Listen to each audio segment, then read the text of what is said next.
నీతో నీవే యుద్ధం చేయాలి. ఎందుకని అంటే, మనతో మనం నిత్యం యుద్ధం చేయాలి. మన అలవాట్లతో కానీ, మన ఆలోచనలతో కానీ, మనం చేసే పనుల్లో గానీ, మనం ఏమవ్వాలనుకుంటున్నా, ఏం చెయ్యాలి, ఎటు వెళ్ళాలి, మన మార్గ మన మార్గం ఎటువైపు ఉండాలనేది మనం ఎప్పుడైనా సరే నిర్ణయించుకోవాలి. అలా అని ఒకటికి 2 సార్లు ఆలోచించాలి. ఎందుకంటే మనం వేసే అడుగులు ఎప్పుడు సరైనవని చెప్పలేము. మనకు ధర్మం, అధర్మం అనేది తెలియదు.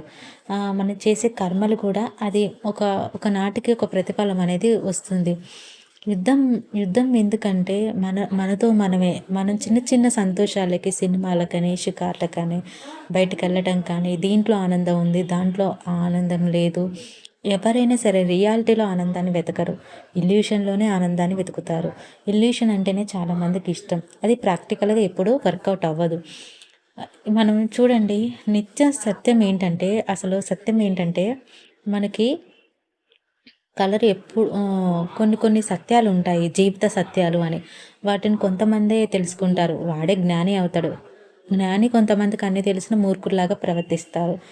మనం మన కోపం కానీ, మన ప్రేమ కానీ, మన రాగద్వేషాలు కానీ, మన ఇష్టాలు కానీ, అయిష్టాలు కానీ ఎప్పుడు ఇలా మనతో మనం యుద్ధం చేయాలి. మనతో మనం యుద్ధం చేయాలి తప్ప ఎదుటి వాళ్ళతో కాదు. Sorry for background noise video.